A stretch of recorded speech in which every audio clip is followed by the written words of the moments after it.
ರಾಮಾನುಜದಯಾ ಪಾತ್ರಂ ಜ್ಞಾನವೈರಾಗ್ಯಭೂಷಣಂ ಶ್ರೀಮದ್ವೆಂಕಟನಾಥಾರ್ಯಂ ವಂದೇ ವೇದಾಂತದೇಶಿಕಂ.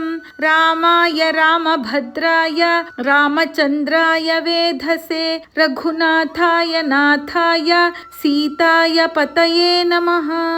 ಮಾಮೀಸ್ ಸ್ಟೋರೀಸ್ಗೆ ನಿಮಗೆಲ್ಲ ಸ್ವಾಗತ ಮಕ್ಕಳೇ. ನಾನು ನಿಮ್ಮ ಪ್ರಿಯಾ ಮಾಮಿ.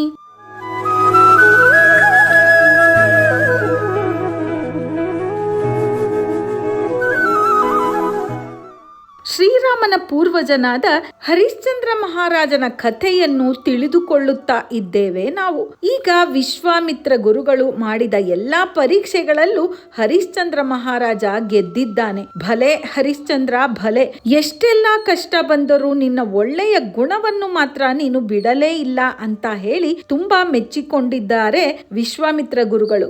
ಹರಿಶ್ಚಂದ್ರ ಮಹಾರಾಜ ಈಗ ಹೇಳುತ್ತಿದ್ದಾನೆ, ನೀವು ನನ್ನನ್ನು ಹೊಗಳಬೇಕು, ಮೆಚ್ಚಿಕೊಳ್ಳಬೇಕು ಅಂತ ನಾನು ಇಷ್ಟೆಲ್ಲ ಕಷ್ಟಪಡಲಿಲ್ಲ. ನಾನು ನ್ಯಾಯವಾದ ದಾರಿಯಲ್ಲಿ ನಡೆಯಬೇಕು ಅಷ್ಟೇ. ನನಗೆ ನನ್ನ ಯಜಮಾನನಿಂದ ಅಪ್ಪಣೆ ಆಗಿದೆ. ನನ್ನ ಹೆಂಡತಿಯಾದ ಚಂದ್ರಮತಿಯ ತಲೆಯನ್ನು ನಾನು ಕತ್ತರಿಸಲೇಬೇಕು ಅಂತ ಹೇಳಿ ಚಂದ್ರಮತಿ ಸಿದ್ಧಳಾಗು ಅನ್ನುತ್ತಾನೆ. ಚಂದ್ರಮತಿ ಕೈ ಮುಗಿದುಕೊಂಡು ತಲೆ ತಗ್ಗಿಸಿ ಕುಳಿತಿದ್ದಾಳೆ. ಹರಿಶ್ಚಂದ್ರ ಮಹಾರಾಜ ಕೊಡಲಿ ಹಿಡಿದ ಕೈಯನ್ನು ಮೇಲೆ ಎತ್ತುತ್ತಾನೆ ನೋಡಿ. ಆಗ ಆ ಕೊಡಲಿ ಹೂವಿನ ಹಾರವಾಗಿ ಬದಲಾಗಿ ಚಂದ್ರಮತಿಯ ಕೊರಳಿಗೆ ಹೋಗಿ ಬೀಳತ್ತೆ. ಆಕಾಶದಲ್ಲಿ ಶಿವ ಪಾರ್ವತಿಯರು ಪ್ರತ್ಯಕ್ಷರಾಗಿದ್ದಾರೆ. ಶಿವ ಹೇಳುತ್ತಿದ್ದಾನೆ, ಮೆಚ್ಚಿದೆ ಹರಿಶ್ಚಂದ್ರ, ನಿನ್ನ ಕೀರ್ತಿ ಎಲ್ಲೆಲ್ಲೂ ಹರಡಲಿ, ನಿನ್ನ ಬಗ್ಗೆ ಎಲ್ಲರಿಗೂ ತಿಳಿಯುವಂತೆ ಆಗಲಿ ಅಂತ ಹಾರೈಸುತ್ತಾನೆ. ಆಗ ಶಿವ ಹೇಳುತ್ತಾನೆ ಹರಿಶ್ಚಂದ್ರ ಮಹಾರಾಜನಿಗೆ, ನಿನ್ನನ್ನು ಪರೀಕ್ಷಿಸಿ ನಿನ್ನನ್ನು ಕೀರ್ತಿವಂತನನ್ನಾಗಿ ಮಾಡಬೇಕು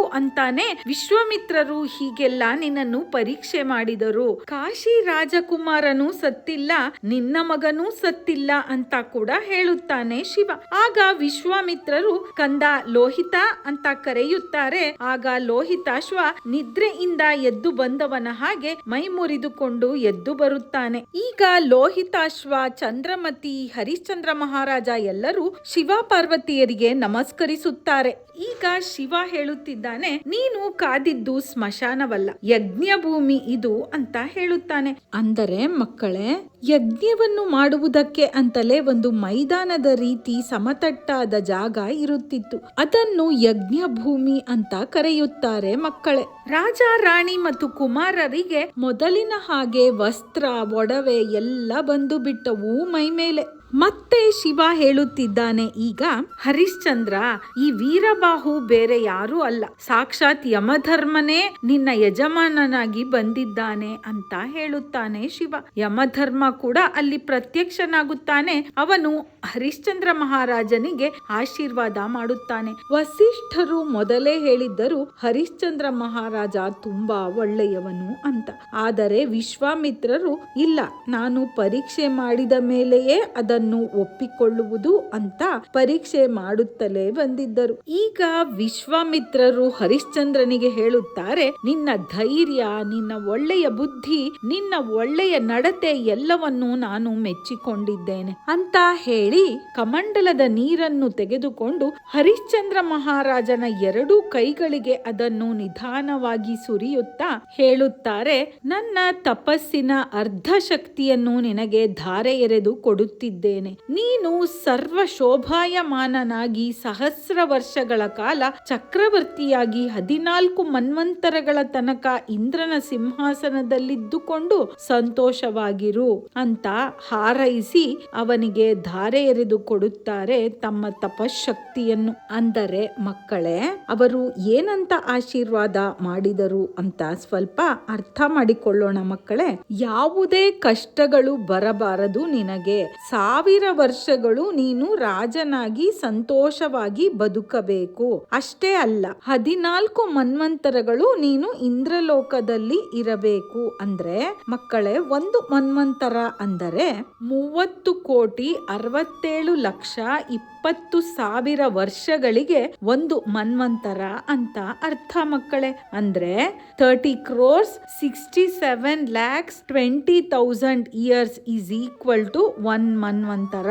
ಒಂದು ಮನ್ವಂತರಕ್ಕೆ 30,67,20,000 ವರ್ಷಗಳು ಅಂದ್ರೆ 14 ಮನ್ವಂತರಗಳು ನೀನು ಸುಖವಾಗಿ ಇಂದ್ರಲೋಕದಲ್ಲಿ ಇರು ಅಂತ ಹಾರೈಸುತ್ತಾ ಇದ್ದಾರೆ ವಿಶ್ವಾಮಿತ್ರ ಗುರುಗಳು ಹರಿಶ್ಚಂದ್ರ ಮಹಾರಾಜನಿಗೆ. ನಾವು ಬದುಕಿದ್ದಾಗ ಕೆಟ್ಟ ಕೆಲಸಗಳನ್ನು ಮಾಡಿದ್ದರೆ ನಾವು ಸತ್ತ ಮೇಲೆ ನಮ್ಮ ಸೂಕ್ಷ್ಮ ಶರೀರ ನರಕಕ್ಕೆ ಹೋಗಿ ಅಲ್ಲಿ ತುಂಬಾ ಕಷ್ಟಗಳನ್ನ ಅನುಭವಿಸಬೇಕಾಗುತ್ತದೆ ಮಕ್ಕಳೇ. ಅದೇ ಒಳ್ಳೆಯ ಕೆಲಸಗಳನ್ನು ಮಾಡಿದ್ದರೆ ನಮ್ಮ ಸೂಕ್ಷ್ಮ ಶರೀರಕ್ಕೆ ಸ್ವರ್ಗ ಪ್ರಾಪ್ತಿಯಾಗಿ ಇಂದ್ರಲೋಕದಲ್ಲಿ ತುಂಬಾ ಸಂತೋಷವಾಗಿ ಬದುಕಬಹುದು ಅಂತ. ಎಲ್ಲರ ಕಣ್ಣಿಗೂ ಕಾಣಿಸುವಂತಹ ನಮ್ಮ ಶರೀರವನ್ನ ಅಂದರೆ ಈ ದೇಹವನ್ನ ಸ್ಥೂಲ ಶರೀರ ಅಂತ ಕರೆಯುತ್ತಾರೆ, ಅಂದ್ರೆ ಗ್ರಾಸ್ ಬಾಡಿ. ಕಣ್ಣಿಗೆ ಕಾಣಿಸದೇ ಇರುವ ಒಳ ಶರೀರವನ್ನ ಸೂಕ್ಷ್ಮ ಶರೀರ, ಸಟಲ್ ಬಾಡಿ ಅಂತ ಕರೀತಾರೆ ಮಕ್ಕಳೇ. ಅಷ್ಟೇ ಅಲ್ಲ, ವಿಶ್ವಾಮಿತ್ರರು ಹರಿಶ್ಚಂದ್ರನಿಗೆ ಹೇಳುತ್ತಾರೆ, ನಿನ್ನ ಕಥೆಯನ್ನು ಕೇಳುವವರು ಹೇಳುವವರು ನಿನ್ನನ್ನೇ ಆದರ್ಶವಾಗಿ ಇಟ್ಟುಕೊಂಡು ಬಾಳಿ ಬದುಕಿದವರು ಎಲ್ಲಾ ತರಹದ ಸುಖ ಸಂತೋಷ ವೈಭೋಗಗಳನ್ನು ಅನುಭವಿಸುತ್ತಾರೆ. ಚರಿತ್ರೆಯಲ್ಲಿ ನಿನ್ನ ಹೆಸರು ಶಾಶ್ವತವಾಗಿ ಉಳಿಯಬೇಕು ಅಂತ. May your name live for ever in history ಅಂತ. ಆಗ ಶಿವ ಪಾರ್ವತಿಯರು ಮತ್ತು ವಸಿಷ್ಠ ಗುರುಗಳು ಕೂಡ ತಥಾಸ್ತು ಅನ್ನುತ್ತಾರೆ, ಅಂದ್ರೆ ಹಾಗೆಯೇ ಆಗಲಿ ಅಂತ. ಅಂದಿನಿಂದ ಹರಿಶ್ಚಂದ್ರನ ಹೆಸರು ಸತ್ಯ ಹರಿಶ್ಚಂದ್ರ ಅಂತಾನೆ ಪ್ರಸಿದ್ಧಿ ಪಡೆಯಿತು ಮಕ್ಕಳೇ. ಕಾಶಿಯಲ್ಲಿ ಈಗಲೂ ಹರಿಶ್ಚಂದ್ರ ಘಾಟ್ ಅಂತಲೇ ಇದೆ. ಅವನು ಸುಡುಗಾಡಿನಲ್ಲಿ ಇದ್ದಾಗ, ತನ್ನ ಮಗ ಸತ್ತು ಬಿದ್ದಿದ್ದಾಗ ಕೂಡ ಧರ್ಮ ಮಾರ್ಗವನ್ನು ಅಂದರೆ ಒಳ್ಳೆಯ ನ್ಯಾಯವಾದ ದಾರಿಯನ್ನು ಅವನು ಬಿಡಲೇ ಇಲ್ಲ.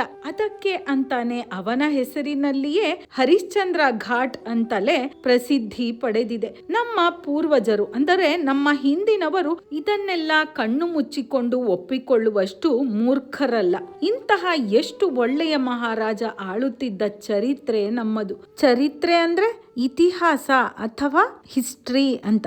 ಬೆಂಗಳೂರಿನಲ್ಲಿ ಕೂಡ ಹರಿಶ್ಚಂದ್ರ ಘಾಟ್ ಅಂತ ಸ್ಮಶಾನ ಇದೆ. ಈ ಹರಿಶ್ಚಂದ್ರ ಮಹಾರಾಜನ ಕಥೆಯಿಂದ ನಮಗೆ ಏನು ಗೊತ್ತಾಗುತ್ತೆ ಅಂದ್ರೆ ಮಕ್ಕಳೇ, ನಾವು ಎಂತಹ ಕಷ್ಟದ ಪರಿಸ್ಥಿತಿಯಲ್ಲೂ ಸುಳ್ಳನ್ನು ಮಾತ್ರ ಹೇಳಬಾರದು ಅಂತ. ಪ್ರತಿಯೊಂದಕ್ಕೂ ಸುಳ್ಳು ಹೇಳುವ ಅವಶ್ಯಕತೆ ಇದೆಯೇ ಅಂತ ನಾವು ಯೋಚನೆ ಮಾಡಲೇಬೇಕು ಮಕ್ಕಳೇ. ಸುಳ್ಳು ಹೇಳಿ ತಪ್ಪಿಸಿಕೊಳ್ಳುವುದು ತುಂಬಾ ಸುಲಭ ಅಂತ ತಿಳಿದುಕೊಂಡು ಎಲ್ಲದಕ್ಕೂ ಸುಳ್ಳು ಹೇಳುತ್ತಲೇ ಇರಬಾರದು ಮಕ್ಕಳೇ. ಸುಳ್ಳು ಯಾಕೆ ಹೇಳಬಾರದು ಅನ್ನೋದಕ್ಕೆ ನಿಜ ಜೀವನದಲ್ಲಿ ನಡೆದ ಒಂದು ಉದಾಹರಣೆಯನ್ನ ನೋಡೋಣ. ಹಿಂದೆ ಎಲ್ಲ ಚಲನಚಿತ್ರಗಳಿಗೆ ಮಕ್ಕಳನ್ನು ಕರೆದುಕೊಂಡು ಹೋಗುತ್ತಿರಲಿಲ್ಲ. ಅದರಲ್ಲಿ ಬರುವ ಎಲ್ಲವನ್ನೂ ಮಕ್ಕಳು ಕಲಿತು ಕೆಟ್ಟು ಹೋಗಿ ಬಿಡುತ್ತಾರೆ ಅಂತ.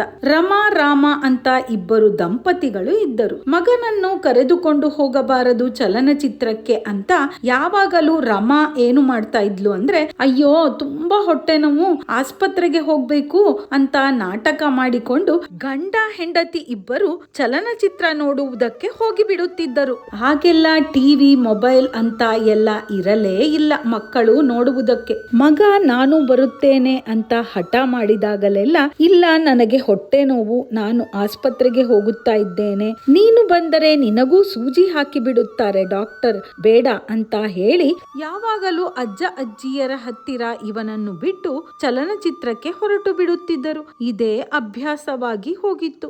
ಈಗ ಅವರ ಮಗ ಅಮರ್ ಬೆಳೆದು ದೊಡ್ಡವನಾಗಿದ್ದಾನೆ, ಕಾಲೇಜಿಗೆ ಹೋಗುತ್ತಿದ್ದಾನೆ. ಅದು ಹೇಗೋ ಅವನಿಗೆ ತಿಳಿದು ಹೋಗಿತ್ತು, ಅಮ್ಮ ಯಾವಾಗಲೂ ಹೊಟ್ಟೆ ನೋವು ಅಂತ ನಾಟಕ ಮಾಡಿಕೊಂಡು ಅಪ್ಪ ಅಮ್ಮ ಇಬ್ಬರು ಚಲನಚಿತ್ರಕ್ಕೆ ಹೋಗುತ್ತಾರೆ ಅಂತ. ಒಂದು ಸಲ ಅವಳಿಗೆ ತುಂಬಾ ಹೊಟ್ಟೆ ನೋವು ನಿಜವಾಗಿ ಬಂದು ಬಿಡ್ತು.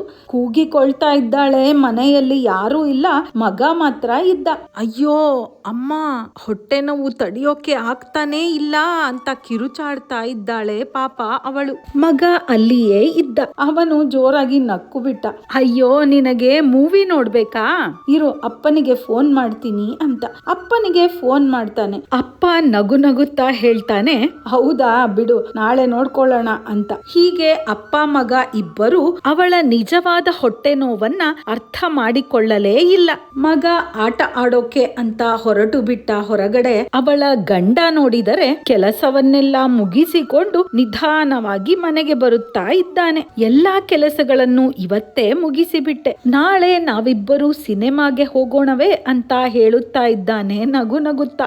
ಆದರೆ ಅವಳ ಹೊಟ್ಟೆ ನೋವು ಜಾಸ್ತಿ ಆಗಿ ಮನೆಯಲ್ಲಿ ಯಾರೂ ಇಲ್ಲದೆ ಅವಳ ಪ್ರಾಣವೇ ಹಾರಿ ಹೋಗಿತ್ತು. ಅವಳು ಸಾಯುವ ಸಮಯದಲ್ಲಿ ತುಂಬಾ ನೊಂದುಕೊಂಡು ಒಂದು ಪತ್ರವನ್ನ ಬರೆದು ಇಟ್ಟಿರ್ತಾಳೆ. ನಾನು ಇಷ್ಟು ದಿನ ನಾಟಕವಾಡಿ ಆ ನಾಟಕಕ್ಕೆ ನಾನೇ ಬಲಿಯಾಗಿ ಬಿಟ್ಟೆ. ನನ್ನ ಹೊಟ್ಟೆ ನೋವನ್ನ ಯಾರು ಅರ್ಥ ಮಾಡಿಕೊಳ್ಳಲೇ ಇಲ್ಲ. ನೀವೆಲ್ಲ ಮನೆಗೆ ಬರುವವರೆಗೂ ನಾನು ಬದುಕಿರುವುದಿಲ್ಲ ಅಂತ ಬರೆದು ಇಟ್ಟಿದ್ದಳು. ಸುಳ್ಳು ಹೇಳುವುದರಿಂದ ಯಾರಿಗೆ ನಷ್ಟ ಅನ್ನೋದನ್ನ ನಾವು ತಿಳಿದುಕೊಳ್ಳಬೇಕು ಮಕ್ಕಳೇ. ಮಕ್ಕಳಿಗೆ ಚಲನಚಿತ್ರವನ್ನು ತೋರಿಸುವುದು ತಪ್ಪು. ಅದರಲ್ಲಿ ಬರುವ ಎಲ್ಲಾ ವಿಷಯಗಳನ್ನು ಮಕ್ಕಳು ಅರ್ಥ ಮಾಡಿಕೊಂಡು ಅದರ ಹಾಗೆಯೇ ನಡೆದುಕೊಳ್ಳುತ್ತಾರೆ ಅಂತ ಅವಳು ಯೋಚನೆ ಮಾಡಿದ ರೀತಿ ನಿಜಕ್ಕೂ ಒಳ್ಳೆಯದೇ. ಅವಳ ಈ ಒಳ್ಳೆಯ ಯೋಚನೆಯನ್ನ ನಾವು ಕೂಡ ಒಪ್ಪಿಕೊಂಡು ಮಕ್ಕಳಿಗೆ ಯಾವ ತರಹದ ಪ್ರೋಗ್ರಾಮ್ ತೋರಿಸಬೇಕು ಟಿವಿಯಲ್ಲಿ ಅಥವಾ ಮೊಬೈಲ್ ನಲ್ಲಿ ಅಂತ ತಿಳಿದುಕೊಂಡು ಅದರಂತೆಯೇ ನಾವು ಕೂಡ ನಡೆದುಕೊಳ್ಳಬೇಕು ಕೇಳುಗರೆ. ಆದರೆ ಮಗನನ್ನು ಬಿಟ್ಟು ಯಾವಾಗಲೂ ಚಲನಚಿತ್ರಕ್ಕೆ ಹೋಗಬೇಕಲ್ಲ ಅಂತ ಸುಳ್ಳು ಹೇಳುತ್ತಾ ಇದ್ದಿದ್ದು ಖಂಡಿತ ತಪ್ಪು. ಸ್ವಲ್ಪ ವರ್ಷಗಳು ಚಲನಚಿತ್ರ ನೋಡದೇ ಇದ್ದರೂ ಪರವಾಗಿಲ್ಲ. ಈಗ ಹೋದ ಪ್ರಾಣ ವಾಪಸ್ಸು ಬರೋದಿಲ್ವಲ್ಲ.